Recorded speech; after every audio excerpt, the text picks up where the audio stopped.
Part 2. Belwar. Friendship.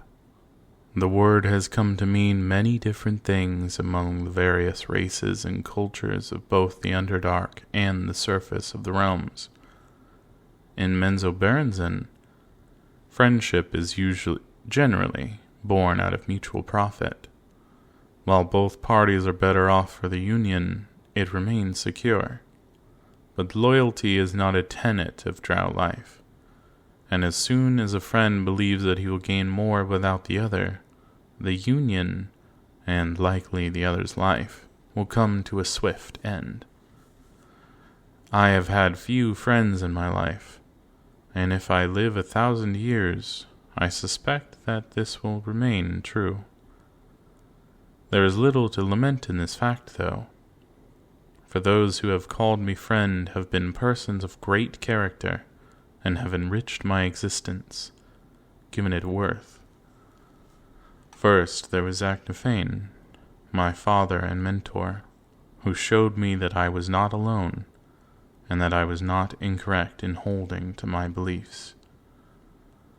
Acnafane saved me, both from the blade and the chaotic, evil, fanatic religion that damns my people.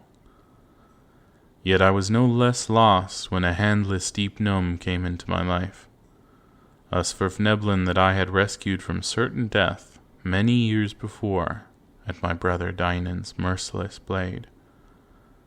My deed was repaid in full, for when the Svirfneblin and I again met, this time in the clutches of his people, I would have been killed, truly would have preferred death, were it not for Belwar Disengulp.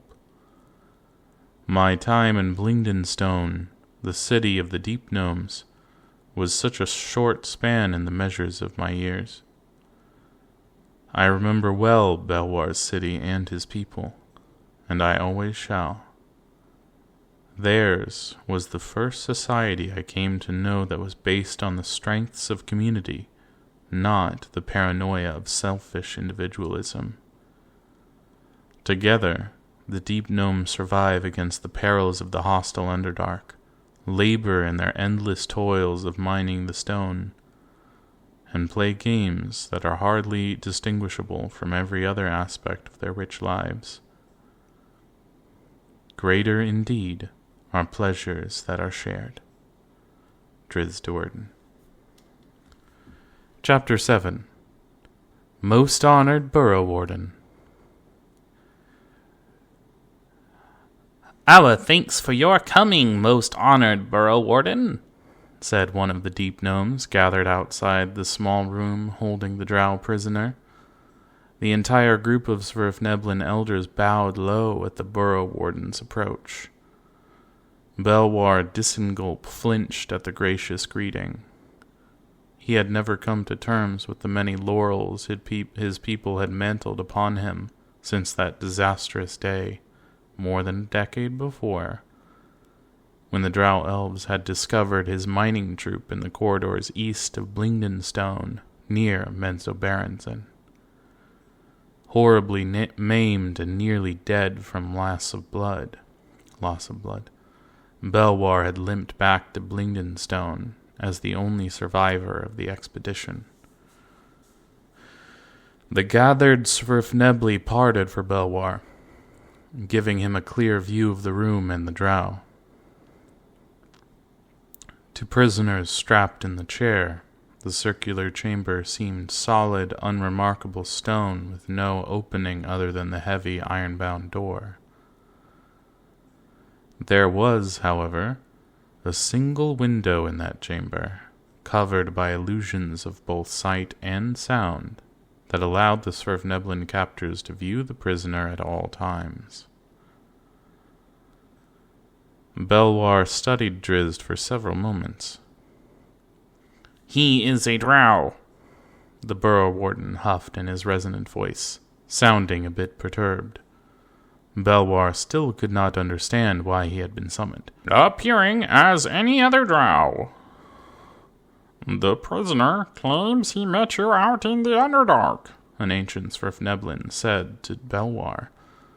His voice was barely a whisper, and he dropped his gaze to the floor as he completed the thought. On that day of great loss. Belwar flinched again at the mention of that day. How many times must he relive it? He may have, Belwar said with a non-committal shrug. Not that I much distinguish between the appearances of drow elves, and not much do I wish to try. Agreed, said the other. They all look alike. As the deep gnome spoke, Drizzt turned his face to the side and faced them directly. Though he could not see or hear anything beyond the illusion of stone. Perhaps you may remember his name, Burrow Warden, said another Svirfneblin. The speaker paused, seeing Belwar's sudden interest in the drow. The circular chamber was lightless, and under such conditions the eyes of a creature seeing in the infrared spectrum shone clearly. Normally, these eyes appeared as dots of red light, but that was not the case of Drizzt Do'Urden. Even in the infrared spectrum, this drow's eyes showed clearly as lavender. Belwar remembered those eyes. Maga Kamara, Belwar breathed. Drizzt, he mumbled in reply to the other deep gnome. You do know of him, several of the Svirfnebli cried together. Belwar held up the handless stumps of his arms, one capped with the mithril head of a pickaxe, the other with the head of a hammer. This drow, this Drizzt, he stammered, trying to explain. Responsible for my condition he was.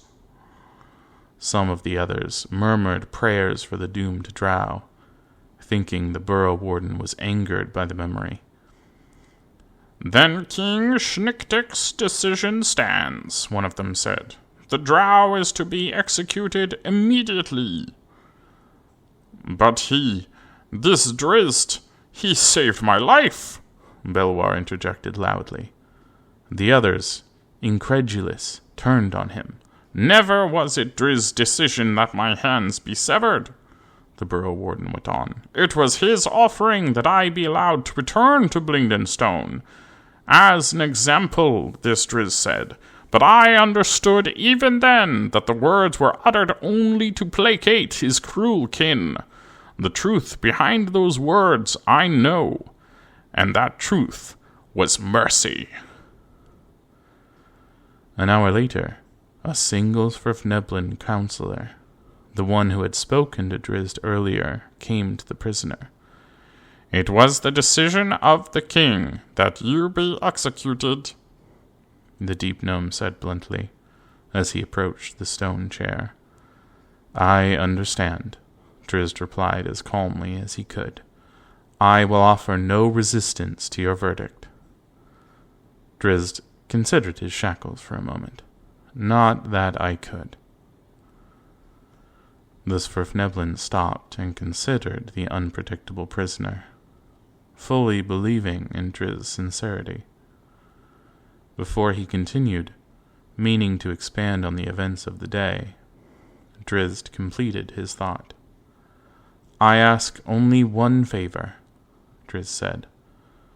The Svirfneblin let him finish, curious of the unusual drow's reasoning. The panther, Drizzt went on. You will find Gwenhwyvar to be a valued companion and a dear friend indeed.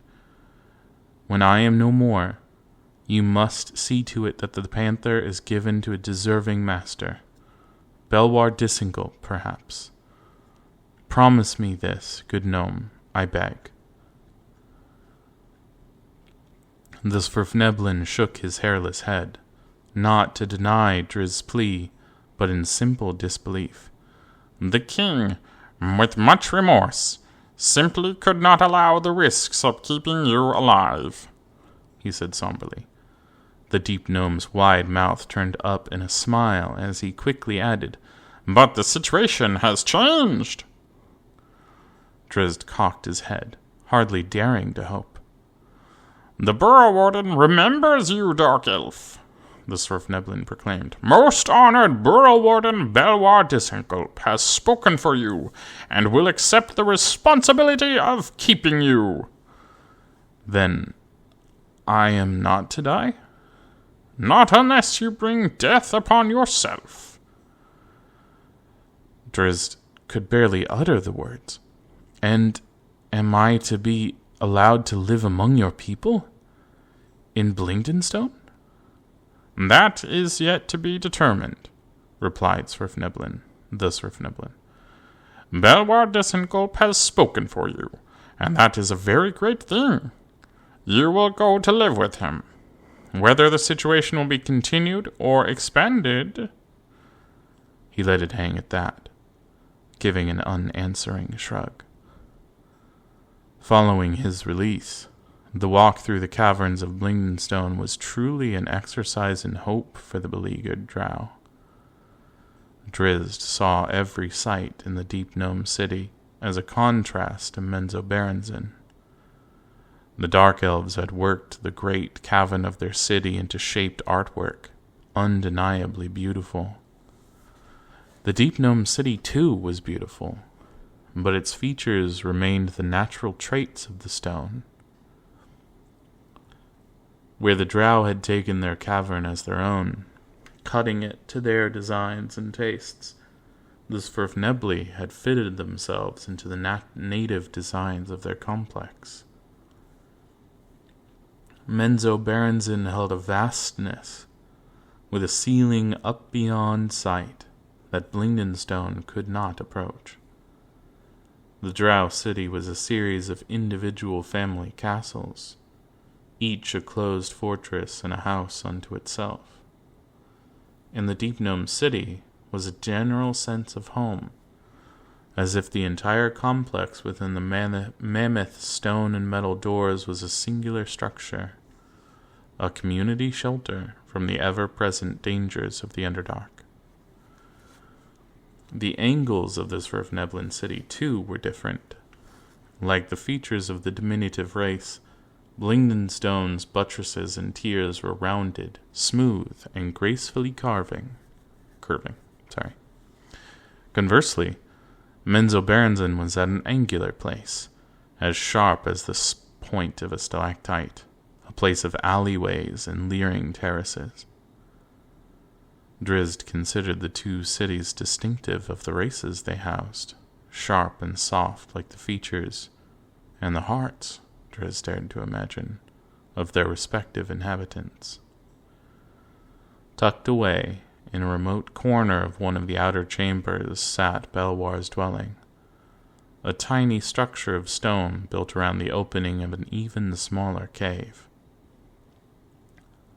Unlike most of the open-faced Svirfneblin dwellings, Belwar's house had a front door. One of the 5 guards escorting Drizzt tapped on the door with the butt of his mace. Greetings, greetings, greetings. Yeah. Greetings, most honored Burrow Warden, he called. By orders of King Schnicketic, we have delivered the drow. Drizzt took note of the respectful tone of the guard's voice. He had feared for Belwar on that day a decade and more ago, and had wondered if Dynan's cutting off the Deep Gnome's hands wasn't more cruel than simply killing the unfortunate creature. Cripples did not fare well in the savage Underdark.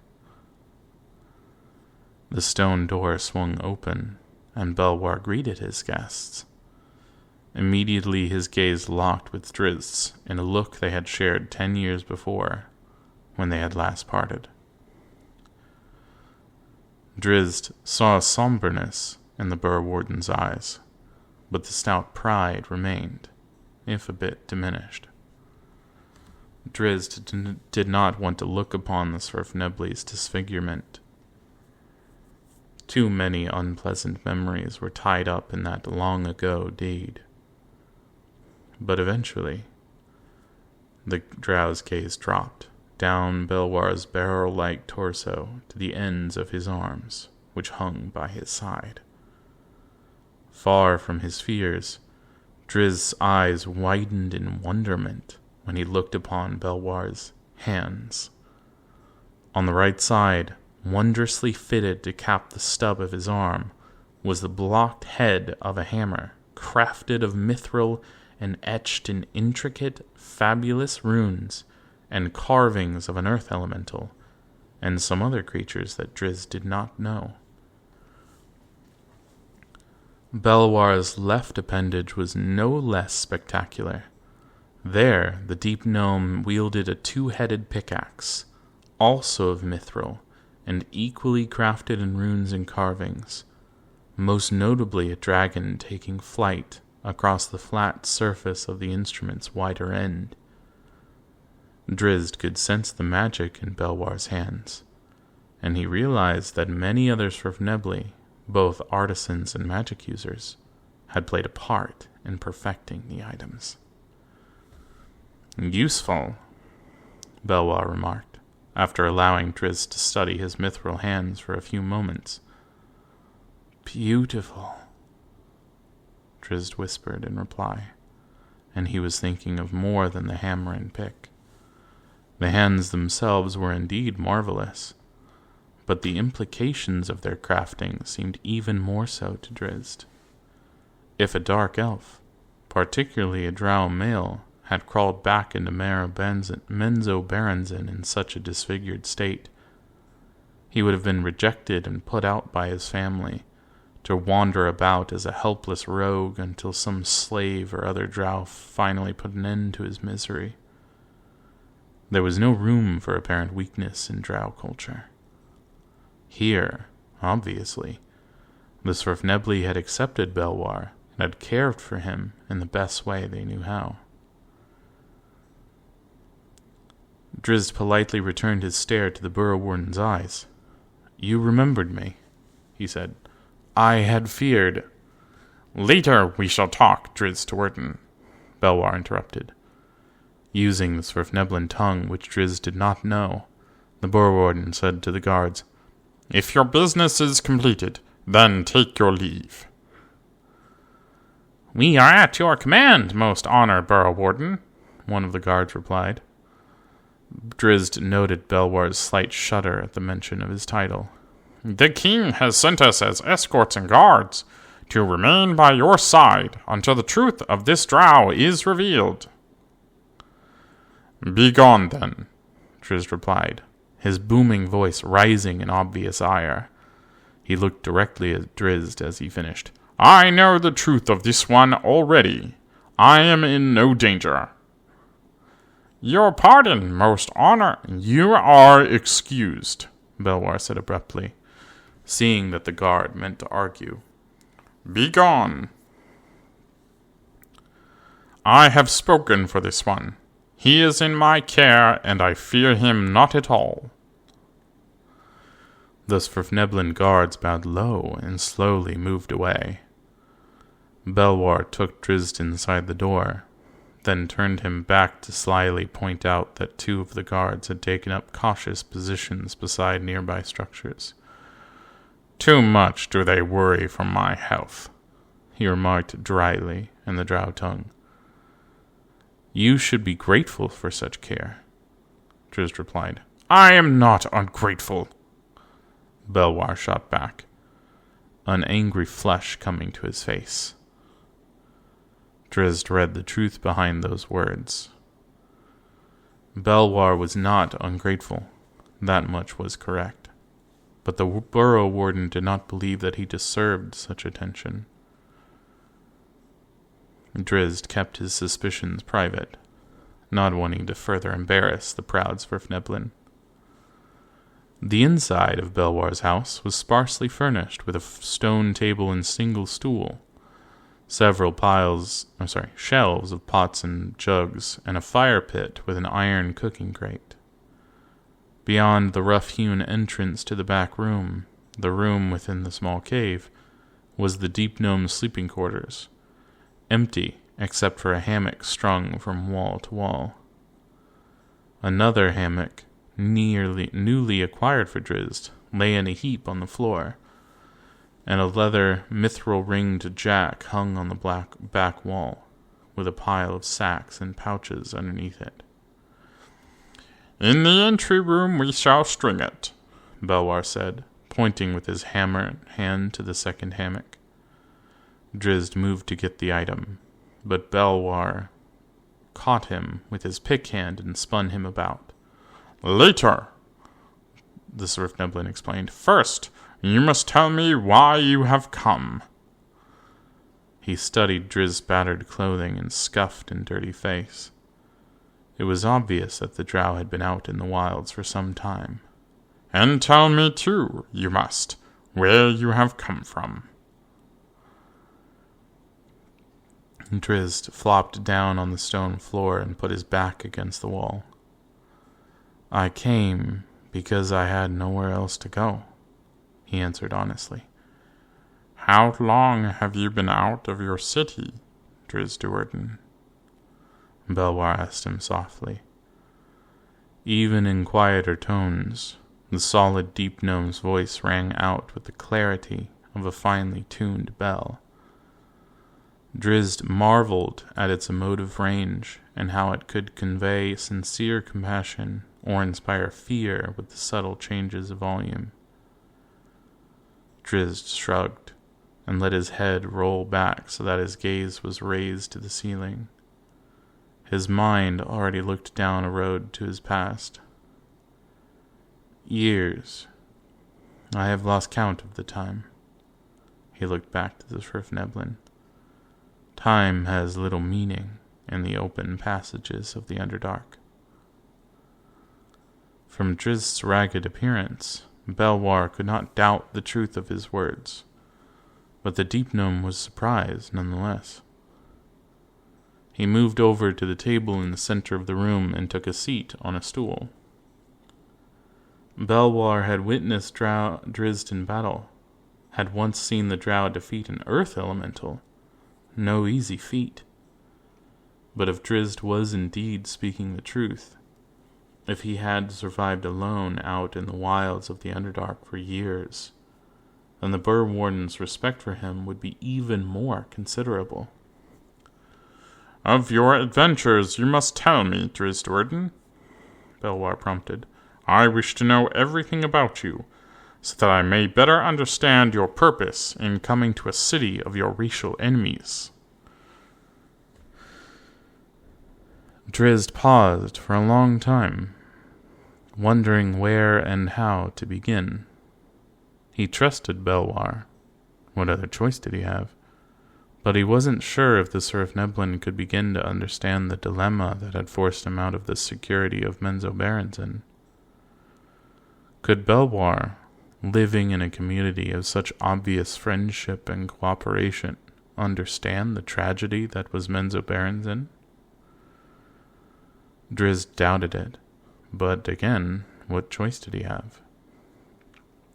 Drizzt quietly recounted to Belwar the story of the last decade of his life, of the impending war between House Do'Urden and House Hunnet, of his meeting with Masoj and Alton when he acquired Gwenhwyvar, of the sacrifice of Zaknafein, Drizzt's mentor, father, and friend, and of his subsequent decision to forsake his kin and their evil deity, Lolth.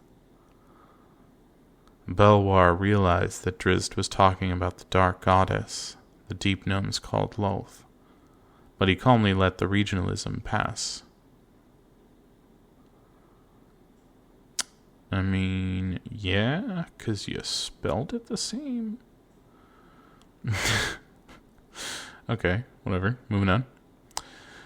If Belwar had any suspicions at all, not really knowing Drizzt's true intent on that day when they had met many years before, the Burrow Warden soon came to believe that his guesses about this drow had been accurate.